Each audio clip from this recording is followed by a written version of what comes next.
सरकार ने ये सोच लिया है कि गरीब है उसको नीचे दबने दो, अमीर है उसकी मदद करो। आप हमें उठा के जेल में डाल दे चल जाएगा, लेकिन ये गरीबों को, जो मजदूर वर्ग है आज ये भुखमरी है, एक एक दाने के लिए मोहताज है, किसके सामने हाथ फैलाएं। और ये जो परिस्थिति आप लाई है वो आपकी वजह से है, केंद्र सरकार और राज्य सरकारों की वजह से है। कौन है जो 39 लाख टिकट का पैसा गबन करके बैठा है? वो कौन है जो 39 लाख टिकट 39 लाख भारतीयों को ठग चुका है? वो कौन है? तो मैं विनय दुबे इस पूरे मजदूरों का, हजारों और लाखों की संख्या में जो मजदूर महाराष्ट्र मुंबई में फंसे हैं, उनको लेके उत्तर भारत की तरफ पैदल यात्रा पे मैं निकलूंगा। अंदाजन 20 तारीख के आसपास ही हम पैदल यात्रा पे यहां से निकलेंगे। जिस तरह से दिल्ली से हजारों लाखों की संख्या में लोग वहां से पैदल अपने उत्तर प्रदेश बिहार पहुंचे हैं, उसी तरफ से अब हमारे पास यही रास्ता बचता है कि हम लोग इस मजदूर भाइयों को अपने घरों तक पहुंचाने के लिए ये कदम हमें मजबूरी में उठाना पड़ेगा और इसकी पूरी जिम्मेदारी केंद्र सरकार और राज्य सरकारों की होगी।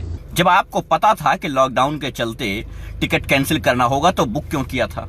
तो फिर गलती किसी और की कहां है? गलती तो सरकार की है, गलती तो सरकारी मंत्रालय की है। अरेस्ट तो उनको करना चाहिए जो अधिकारी हैं, जो मंत्रालय हैं। हम तो कहते हैं सीधे सीधे रेलवे मंत्री को आप अरेस्ट कीजिए और पूछिए उनसे। ये तय कर चुके थे कि लॉकडाउन को 2 हफ्ते के लिए बढ़ाना है, हालांकि वो 3 हफ्ते बढ़ाया गया, लेकिन 2 हफ्ते के लिए बढ़ाना है। जब बात ये हो गई थी तो फिर वो टिकट प्रक्रिया क्यों नहीं रोकी गई फौरन? ये रेलवे विभाग की या रेल मंत्रालय की जो कमी है उसको छुपाने के लिए एक आदमी को बलि का बकरा बनाया गया, जो 20 तारीख को पैदल चलने की बात कर रहा था किसानों के साथ, गरीबों के साथ, मजदूरों के साथ। रेलवे विभाग की कमजोरियों को, कमियों को, उसकी दलाली को, उसके गबन को छुपाने के लिए एक निर्दोष को फंसा दिया गया। क्योंकि यहाँ पे ये रहेंगे तो कोरोना से न मरे, लेकिन भूखमरी से ये जरूर मर जाएंगे। क्योंकि जिस तरह से इनके पास आज न इनके मालिक इनको ध्यान दे रहे हैं, न सरकार यहाँ तक उन लोगों तक पहुंच पा रही है, ये कहीं ना कहीं सिस्टम और सरकार की फेलियर है। और मैं चाहता हूं कि कृपया सरकारें इस पे ध्यान दें। और अगर ये चीजें नहीं हो पाती हैं, बस की परमिशन नहीं मिलती है, रेलवे नहीं चल पाती है, तो मैं आपको एक सूचना देना चाहता हूं इस वीडियो के माध्यम से कि आगामी 14-15 तारीख तक हम इंतजार करेंगे। इन मजदूर भाई सारे इंतजार करेंगे और अगर इस पे कोई ठोस कार्यवाही या ठोस निर्णय सरकार नहीं ले पाती है तो मैं विनय दुबे इस पूरे मजदूरों का, हजारों और लाखों की संख्या में जो मजदूर महाराष्ट्र मुंबई में फंसे हैं, उनको लेके उत्तर भारत की तरफ पैदल यात्रा पे मैं निकलूंगा। अंदाजन 20 तारीख के आसपास ही हम पैदल यात्रा पे यहां से निकलेंगे। जिस तरह से दिल्ली से हजारों लाखों की संख्या में लोग वहां से पैदल अपने उत्तर प्रदेश बिहार पहुंचे हैं, उसी तरफ से अब हमारे पास यही रास्ता बचता है कि हम लोग इस मजदूर भाइयों को अपने घरों तक पहुंचाने के लिए ये कदम हमें मजबूरी में उठाना पड़ेगा और इसकी पूरी जिम्मेदारी केंद्र सरकार और राज्य सरकारों की होगी। बात पैदल चलने की थी, भीड़ रेलवे स्टेशन पर थी, बात 20 तारीख की थी, बात यहां पर भीड़ 14 तारीख को थी, तो फिर उसका तालमेल क्या है साहब? ये 20-14 भीड़, पैदल, रेलवे स्टेशन, ये ज्वाइंट कहां से होता है? ये नहीं समझ में आ रहा है कि ये ज्वाइंट कहां से होता है। ये 20 तारीख को 14 तारीख को कैसे भीड़ आ गई, है ना? 14 तारीख को ऐसे आ गई क्योंकि 15 से रेलवे स्टेशन पर रेल जाने लगी थी, ऐसा रेलवे विभाग ने लिखित में एडवाइजरी जारी करके कह दिया था।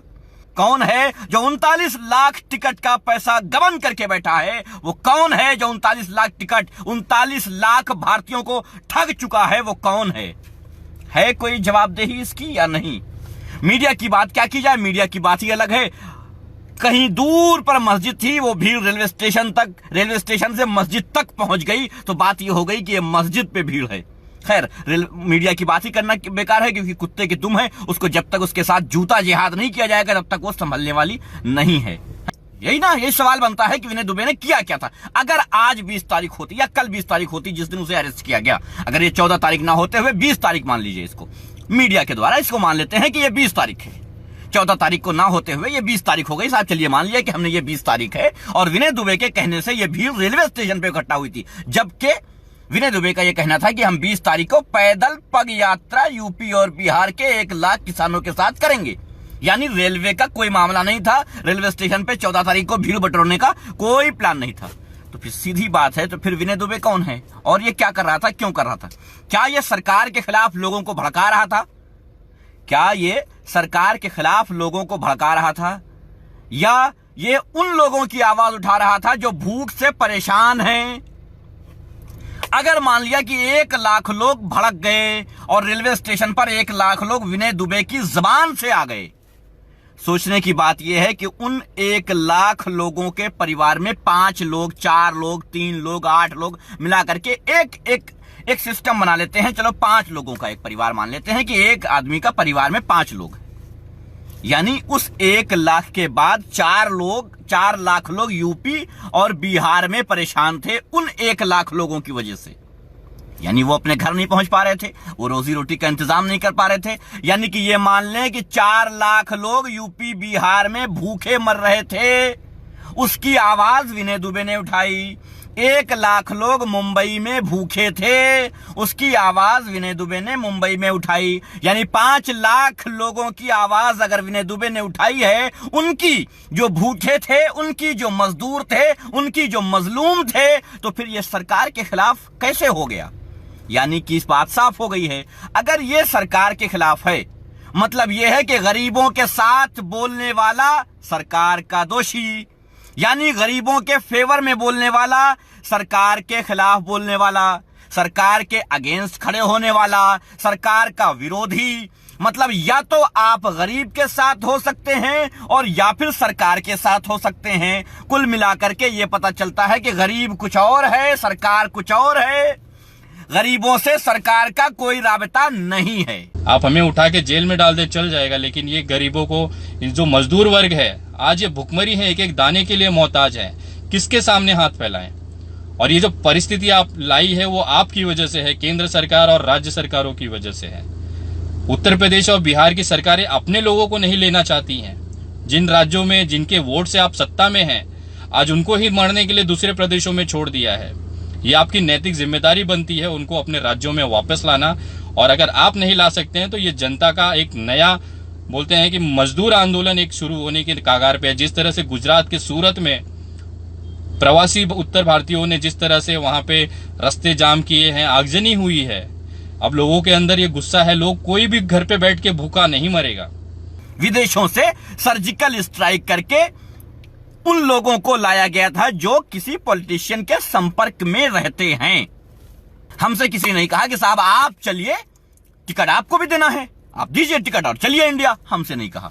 कहा उनसे जो किसी पॉलिटिशियन के संपर्क में थे, किसी पॉलिटिशियन के औलादों में से थे, परिवार में से थे, खानदान में से थे या दोस्ती में से थे, उनसे कहा गया।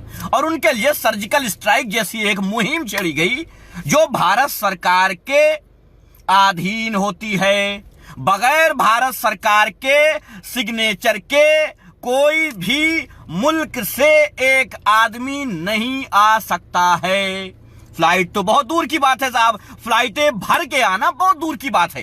एक बंदा नहीं आ सकता है जब तक भारत सरकार का अप्रूवल ना हो। तो फिर इतने लोग विदेशों से लाए गए सरकार के अप्रूवल के साथ। गरीब किसान 1 लाख मुंबई में, तकरीबन इतनी दिल्ली में रख लीजिए, तकरीबन इतनी और राष्ट्र प्रदेशों में समझ लीजिए, कुल मिलाकर के 4-5 लाख मजदूर किसान जो मजदूर हैं, गरीब हैं, वो भारत के ही किसी कोने में मजदूरी कर रहे थे और वहीं पर रह गए। भारत में ही पहुंचाना था, उसके लिए हमारे पास कोई सर्जिकल स्ट्राइक नहीं थी। जबकि उनको भेजने के लिए हम एक ट्रेन में 1000 अगर सीट हैं तो हम उसमें 5000 भर देते, तब भी काम चल जाता। लेकिन हमने ऐसा नहीं किया। हमारे पास बजट था मगर हमने नहीं किया। मतलब कुल मिलाकर के सरकार ने यह सोच लिया है कि गरीब है उसको नीचे दबने दो, अमीर है उसकी मदद करो। टैक्स कौन देता है? सब। एक साबुन की टिकिया खरीदते हो, टैक्स जाता है। फिर मामला क्या है साहब? टैक्स तो बराबर का देते हैं, तो फिर हमारे बारे में कौन सोचेगा? हमारी आवाज उठाने के लिए कौन आएगा? और जो आएगा वो सरकार का दोषी पाया जाएगा। तो कुल मिलाकर के ये होता है कि सरकार गरीबों की दुश्मन है। अब जब गरीबों के साथ आप बोलेंगे तो आप भी सरकार के दुश्मन होंगे। यही हो गया ना? तो विनय दुबे को यहीं फंसाया गया है। बाकी प्रूफ है हमारे पास इसके, अगर चाहें तो आप ले सकते हैं, चिंता ना करें, हम इसके लिए तैयार हैं। जय हिंद, धन्यवाद।